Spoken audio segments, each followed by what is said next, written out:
Hello, everyone. It's Shane Kanto, your Wasteland reviewer, and welcome to the Wasteland Retrospective here on the SPDM Crew Podcasting Network. And this is my weekly show where my guests and I each pick a film that's related in some shape or form. And hopefully, by the end of this episode, you have two films to go check out. And what a disaster this episode's going to Mhm. be because we have The Towering Inferno and Airport. And joining me is my buddy Luke. Luke, thank you so much for coming on. Always a blast, Shane. Always a blast. Well, sometimes I know you talk about the towering inferno that is the world right now on your show. Well, let's hmm talk about this towering inferno that hmm released in 1974. And at the opening party of a colossal San Francisco skyscraper, a massive fire breaks out due to careless building practices by the contractor, threatening to destroy the tower and everyone inside. This is directed by John Guillermin, starring, let's see, we'll be back in 5 minutes after I'm done Yes. reading the cast list.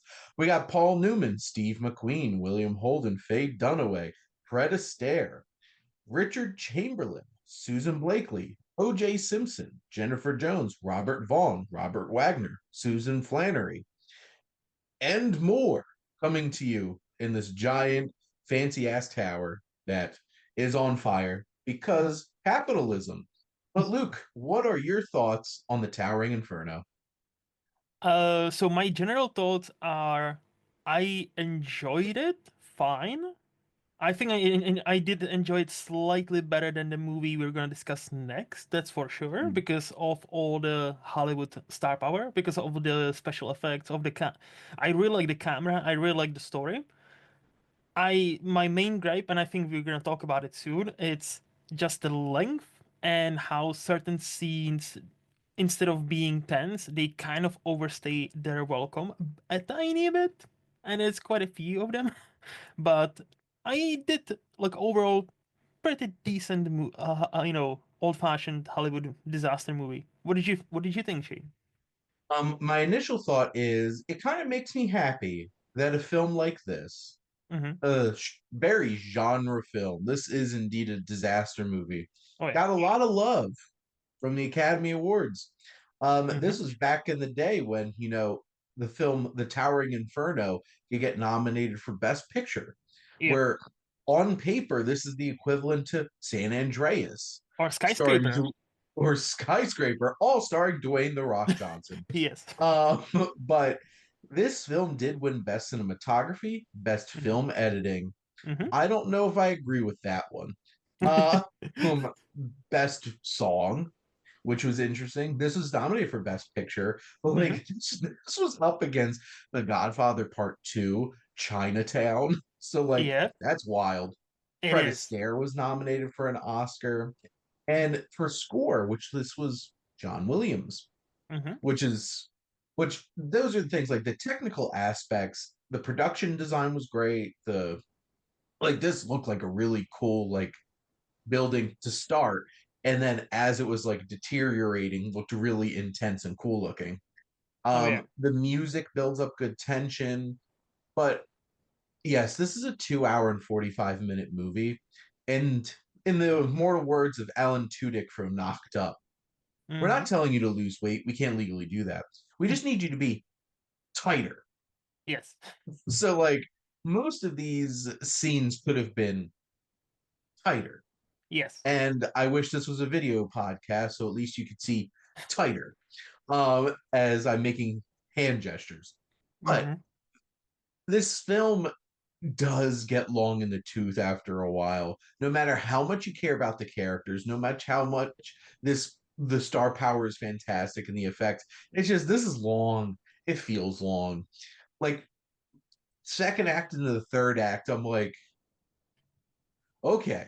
Because like this is probably like the third time I've watched this, and I do hmm really enjoy this movie. I own this. I Yeah, me too. already own this. hmm And it's just, yeah, it could have been tighter. Like, Um, Go even ahead. starts with a helicopter, like with the Paul Newman arriving by a Yeah. helicopter, and we see that entire ride as like obviously as credits roll, so at least like we're not just watching that, but Mhm. that entire ride is like 7 minutes, and it's like like this music and a helicopter, and I'm like, okay, we get it. Like it could have been like him arriving and walking through the building with the Yes. credits still rolling and stuff like that. Mm-hmm. This is a perfect example of film that wants to take its time. Oh yeah. It takes its time. Audiences didn't mind back then. They Mm-hmm. sat their asses through the Ten Commandments and Mm-hmm. Ben Hur. They're like, Mm-hmm. 2 hours and 45 minutes. This is like Breeze. 90 minutes. That's it. Um, Yeah. but uh, people complain about how long movies are now. They didn't live back then. Nope. But I just feel like I love the cast, first off, Mm-hmm. because like they're none of these character like there's the vast majority of these are not big characters. So Mm-hmm. like they don't have like big personalities. There's a couple that stand out, Fred Astaire being this grifter, Mm-hmm. this charming grifter, Richard Chamberlain being Oh a yeah. complete and utter piece of shit. To be perfectly honest. But like they really lean on star power to bring like charisma and character to these Mm-hmm. characters, but I think they work. Like Paul Newman's, like I Charismatic think as fuck. I feel Just like it's impossible to not be interesting being yep. a character performed by Paul Newman. So Mm-hmm. like obviously he has a lot of conviction and he's like us commentating on like how the hell could you do this Yep. throughout the whole entire film.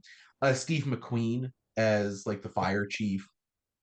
Love Steve McQueen. This is honestly he didn't have that many films after this, which is sad. Mm-hmm. Um I love William Holden. And he's like kind of the morally gray character in the movie because Is he? like it's well, I feel like on some level you have to take some responsibility Mm-hmm. for like because like he's at least mournful Yeah. and just like I can't believe I let this happen kind of Mm-hmm. thing. But like this dude completely ostriched, stuck his head in the sand, and let Richard Chamberlain's character just be a complete and utter dick. And I think it was important in the film that Richard Chamberlain called him out on it. Mm-hmm. Mm-hmm. So like as morally gray as this movie can get, I feel like he's kind of in the middle.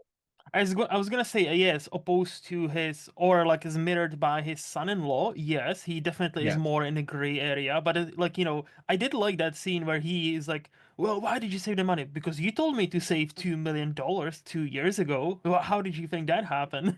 So it's like yeah. that that is certainly calling rich people out for being ignorant to how much things cost. Mm-hmm. Where it's just like, where do you think I saved $2 million? It's like Yep. this all comes from somewhere.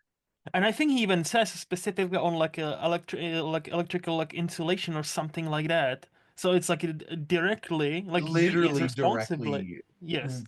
resulted in this. Like you can tell the son-in-law is like spineless. Well, I'll say the C word. I'll say cunt. Like he's a spineless cunt. Yes. But I don't think he would have made this decision if he didn't have the go-ahead of his father-in-law, who is footing the bill for this building, Yeah. right? Well, So I did like that at least it's not just we have one super duper villain, the son-in-law, and we have one that's kind of a villain, but he at least is as you said, like remorseful, like he feels some sort of remorse for his actions and then tries to do as best as he can, as save as many people as he can during the movie. because he regrets it. And he Mm-hmm. eventually like I think he eventually accepts his Yeah. responsibility in it because at the beginning he certainly did it. No. And Yeah. he was certainly acting like the mayor from Jaws at the Well, beginning. yeah. He's The like, party must go on. Yes. yeah, do we really need to cancel this party on a Yep. fire that's how many floors away? Yeah, yeah, you do. Mm-hmm. Mm-hmm. So and like you have like Faye Dunaway, that one scene with Robert Vaughn Mm-hmm. and that woman who he's having an affair with Oh getting yeah. caught in the fire and like them lighting on fire. I'm like, holy crap. Like that's what those were some serious stunts they were doing with the flames and stuff like that. Not only the stunts, but I'm actually happy you brought it up because that was one of my points. I really enjoyed, and this is gonna sound strange, but deal with me for a second. How brutal this movie sometimes got. Like, you see some of these deaths, and they come out of nowhere. Like, there's this couple, and they're like Yeah. how like she basically yeets out of a window on fire, and it's like and it's shot from distance, and you just see the torso like falling. There's another scene with a He firefighter, like they pulls a are like in a shaft. Denethor Yep. from Lord of the Rings. And there is like a shaft scene, like in there, like an elevator shaft, and suddenly we see just like flaming body of a fire, with a firefighter uniform. It's like, oh, that's one of our guys, and he just like fell down, and so I did kind of appreciate that like rawness of that. I was like, oh damn, people are dying left, right, and center, right?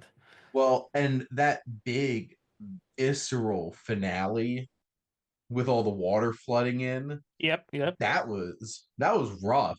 Many Um, other people die there. Yeah. Gregory Sierra, Mm-hmm. particular Carlos, the bartender, Yep. that was brutal. And I was Mm-hmm. like, holy crap. And that's the thing. This does not pull punches when No. it comes to showing that. And I think that the film's important that it Mm-hmm. has to do that, so this doesn't feel silly.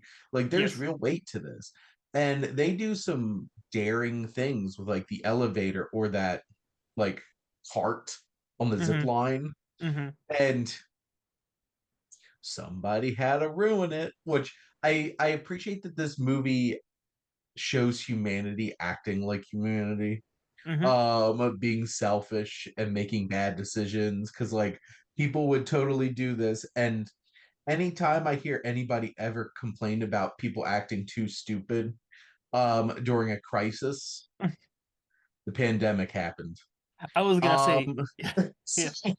we got a front row seat to how reckless people can act in certain situations, and there's some reckless actions Mm-hmm. in this movie for sure. But no, like from a technical standpoint, all the design, the costuming, the music, that all really works.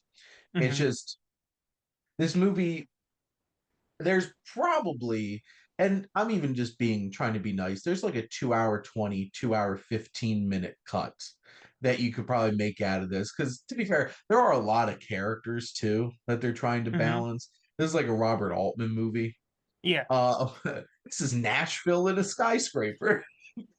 Like you don't even need to cut like I see like I wrote written in my letterbox review there is a great 110 120 minute movie hidden in a plain sight, and I don't even think you need to cut characters. I genuinely think like there's a scene with Paul Newman and when he's saving the mom and the two kids, right?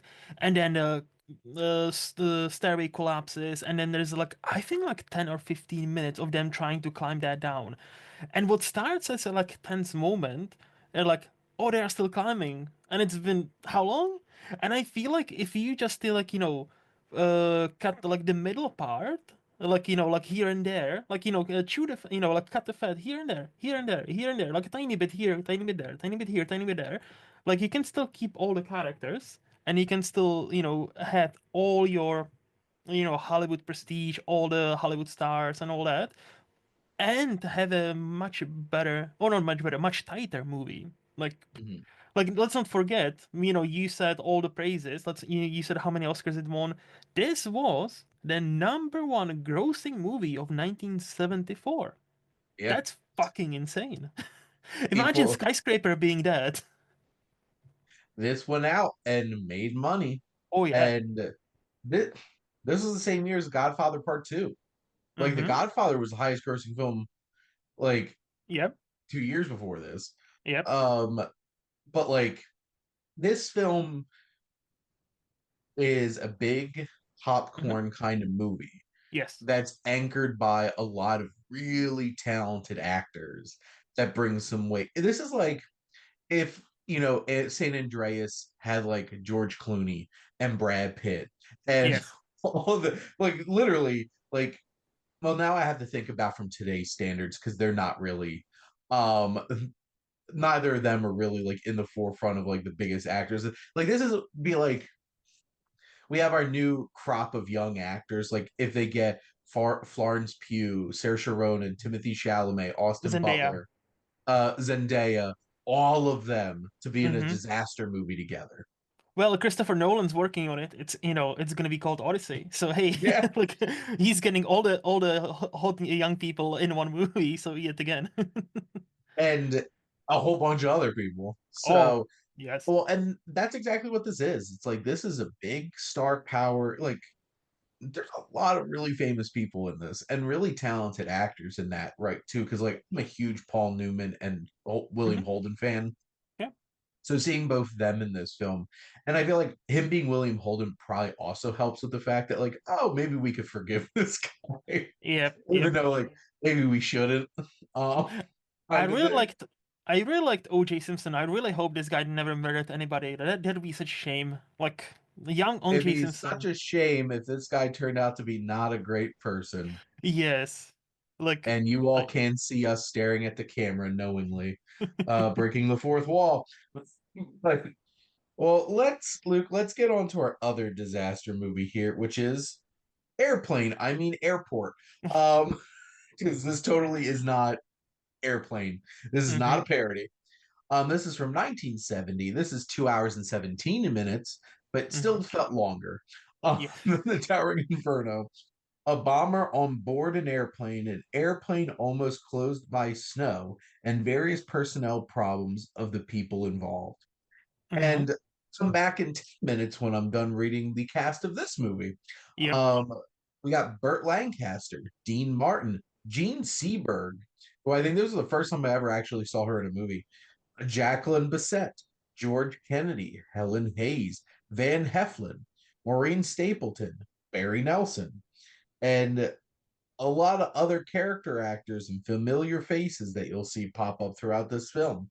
hmm So, Luke, tell me your general thoughts on Adultery at the Airport, the movie.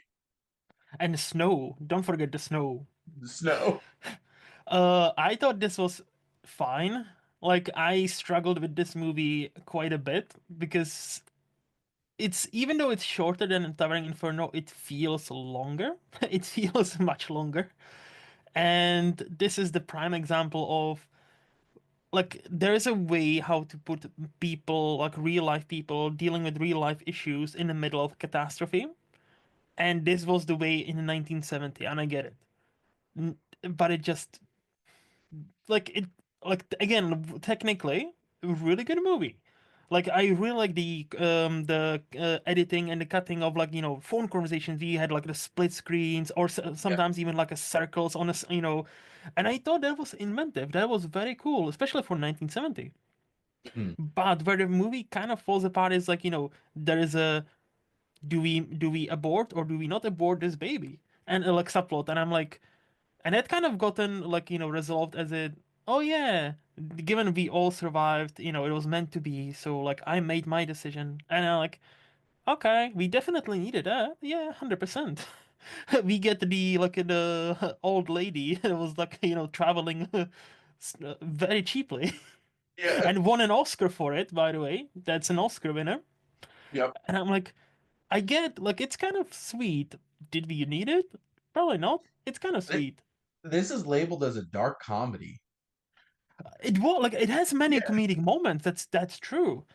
But I'm like, before the actual anything like the plot related happens, we are like hour in, and I don't know whether Yeah. I don't know about you, but were you enjoying the ride before the actual plot kicks starts? That's my question. I think I was sitting there thinking, what's the conflict here? Is it the Mm. snow? Like It felt like after that, a didn't while, I it? figured it was just the snow was the conflict, It felt like but that, right? no, Yeah. there's a bomb. I was like, is there going to But be it like a did. plane approaching and they need to clean the runway as fast as possible because they're all the fucking snow? I was like, okay, this is a movie, Because cool. that And then a that's a bomb. subplot, Yes. as it turns out, which felt like the plot for a while. But I was enjoying some of it. Yeah. Like the old lady shenanigans were fun for a while, but like it gets really repetitive. Mm-hmm. I think the Dean Martin storyline was a bridge too far because like I said, adultery at the airport, Mm-hmm. like we I think the Burt Lancaster stuff was enough. Mm-hmm. Like that was enough like personal conflict to float this movie. Like I didn't know if we really needed Dean Martin and his side girlfriend, and Mm-hmm. then that moment where like he's because like she got dumped, Yep. Oh yeah. and him going out with her with the stretcher, and his wife being right there, you're just like, ugh, Awkward. awkward. Um, I had a lot of feelings about that, but I feel like the Burt Lancaster stuff was enough because there's layers to that too. Because he's having this troubled marriage, and damn, when his wife was like, "You didn't even notice that I've been like seeing somebody else," and it's just like, damn, Mm-hmm. that's rough. And see, just before we continue, I'm just gonna say, if people think we're being too cruel, they should listen to Burt Lancaster himself. Have you heard what he said about this movie? No, So on top IMDb trivia. So despite the financial windfall, because he earned a lot on this movie because of like I'm all the sure he did. deals, yeah, Lancaster said that the movie was quote the worst piece of junk ever made end quote. He said he only made this film in return for the studio agreeing to finance several non-commercial films in which he was interested. Lancaster added it was a joke that this film was nominated for any awards at all. He absolutely despised this movie. So, like, if you think, people, for anybody listening to this, if you think we are being a bit too harsh, listen to the main star of the movie who actually profited the greatly off of it, how he didn't like it. Wild, wild, Yeah, wild, yeah, wild. It's just, it's just like I get that was enough. Like that, and then he has this yes. relationship with this woman at the airport, and it's Mm-hmm, like, I don't want you to go. I'm gonna mm-hmm, take this job, this, that, or the other. yeah, That was enough. But mm-hmm, then they had the Dean Martin thing, and they had mm-hmm, other stuff. mm-hmm, And then of course you had the bomber. yes, Um, and his whole like tragic, like leading up to this situation.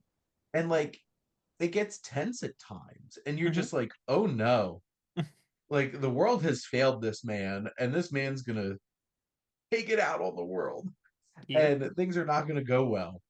And of course, you have the big moment on the plane, mm-hmm, and also I kind of feel like the whole plane part of this was convoluted, like just like hmm. the air, like this old lady gets on the plane, and you have Oh, that, and then you have the bomber, and then you have yeah, this and that, yeah, and it's yeah. like, I see, I and then see. you have the whole entire subplot with which I thought this was going to be the conflict was George Kennedy and this plane that's stuck on the ground, which then Yep, it does become a subplot to the main plot because then yep. they have to get this plane out of the way for this other plane to land.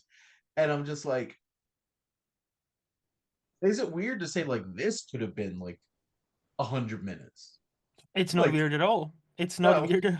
You would be correct. Yes. because like just think about how much shit they crammed in Airplane in 90 minutes. So like, And that's my one of my points. That's why I'll always love this movie because you can clearly see where the Zaz trio took its massive inspiration, especially for the sequel. But even like there are hints of it in the original, like Airplane, which is one of my favorite movies of all time, where like everything is so dramatic, everything is like so sincere, and there's this dramatic music, and then this happens, and like, oh, this is Airplane, this is Airplane, like the big scene where the entire all the people on the plane are like approaching the bomber, and he's like like that's literally shot for shot, like in Airplane, the sequel. And I'm like, but of course, at that time, in that movie, it's much funnier because like he had erectile dysfunction, so it's like nobody knows he can get it up. Ooh. And I just thought of that scene when they were like talking to him, like, it's not gonna work. Your scheme is not gonna work. The papers are invalid. And I was like, oh yeah, but nobody knows he can get it up is much funnier. And it fits this moment much better. I'll say this. Well, and like I think Van Heflin really sold that character. Yeah. And there's a lot of like good for Dean Martin because like is Dean Martin like was he an actor? Um he was a I singer haven't seen who that was in many Dean movies. Martin movies to have an opinion, so I'll believe you. Well, Ocean's 11 was just him and all of his friends hanging out. So like that was there wasn't any acting going on in that movie. It Hmm. felt like except for Cesar Romero, but besides that, um here like that was a big emotional moment. And Hmm. he was getting him off the proverbial ledge. And Yep. that dumb piece of crap who screamed out, "Get him ass!" Like he ruined it. Just again, people being, acting out of their own self-interest and like spoiling, the one person spoils it for all of them. Yes. Just, yep. And like there are some like serious consequences and like you're half expecting the plane to split in half because they had the whole fissure in the top of the Yeah. plane. And I'm just like, holy crap. And I was like, is it gonna go there? Like, I wanna see how that would look like in 1970. And then no, it just lands fine. And I'm like, that was a very smooth landing for a plane that just had a bomb blown on it, like, or Mhm. in it. I'm like, really? Like, I'm not an expert, but really, would it be that smooth? That felt kind of fucking smooth. But like there's some good performances in this movie. Yeah. Like Burt Lancaster obviously did the work despite the fact that he thought this was trash. Oh yeah. Um and I love George Kennedy and Oh yes. he just brings a vibe. You got cigar chewing guy who works on all the planes and he's like, we're gonna throw this in overdrive. Hmm. And just like um That's the one thing about 707 cannot do. Read. That was the line of the movie when they remind him, "Oh, that wasn't in the manual. The manual said to with a blow, tore this plane up." Yeah, that's the one thing this thing cannot do. Read. I'm like, that's I such think a George dad Kennedy was my line. I think George Kennedy was my favorite part of this movie because Yeah, he was just like no shits to give. And yeah, he's the one calling everybody out for all of their like uh he's the one that like he's not gonna shut up. He's not yep, gonna keep his comments to himself. yep. He brought some energy to this movie. But and it's so interesting watching more of Burt Lancaster as a Hmm. younger man, Hmm.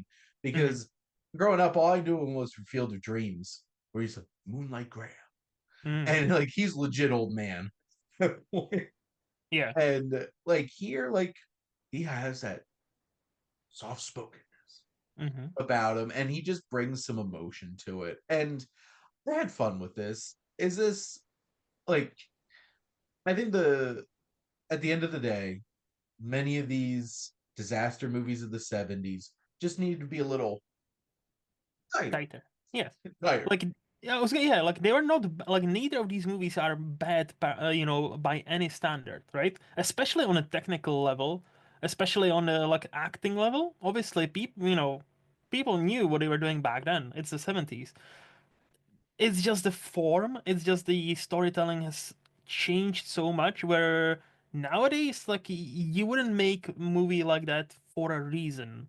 And unfortunately both of these kind of they haven't aged well in a way where the runtime is felt. Like some you watch some older movies and like 2 hours, 3 hours fly by, right? Hmm. And then you watch a movie that's 2 hours 15 and it feels like 4 hours 15. And I'm like, is it still, are we still going? Is this lady finally taken off in the first class?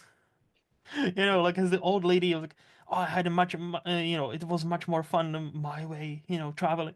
And can you imagine this, today? Can you imagine like you just, walking around in the airport and just waiting and just sneak in? And like, oh yeah, I'm just flying to Italy. Yeah, why not? Well, this is complicated because post 9/11, you're just like, Mm-hmm. there's no way this will happen. Yep. But I don't know because there's like no employees at TSA anymore. So, I wonder why. so this is a very interesting and unfortunately topical movie, to be honest. Mm-hmm. With some stuff that had been happening recently. But yeah, these are a couple of maybe overbloated, a little overlong A bit. disaster movies that are still fun and are still Yes. both better Best Picture nominees than Amelia Perez. Um, just digging that one in there. I couldn't resist. But Mm. Luke, thank you so much as always for coming on and talking movies with me. Anytime, Shane. Next month we're gonna pour one out for our now deceased idol of film, David Lynch. We're gonna Yes. watch a couple of weird ass movies, Blue Velvet and Eraserhead, which is indeed Mhm. a weird ass movie. Yep. So well, they'll definitely be more interesting than this for sure. But thank all of you for listening. Make sure to like, comment, and share on this episode. What's your favorite disaster movie? What's your favorite from this era? And why is the Poseidon Adventure? Because that one definitely is the best one out of all of these. Um, Also, make sure to follow or subscribe wherever you listen to your podcast. We have a lot of new people getting involved here at the SPDM crew. Just ask Luke and I on our shows, Flicks and Chill and the Wasteland Watch List. A whole lot of new guests coming on, and also some new shows. If you're obsessed with Tolkien and can hold the conversation because you've read the Silmarillion like 5 times, you could go listen to Tolkien on Tap. I'm learning a lot, and I thought I was a Lord of the Rings fan. Um, and some other new shows coming your way as well with music and more movies. If you're sick of just listening to me talk about movies 5 times on five different shows. And also, if you like our logo, make sure to check out High Flyer Creative for all your digital marketing needs. But most importantly, thank you as always for tuning in and supporting the Wasteland Retrospective here on the SPM Crew Podcasting Network.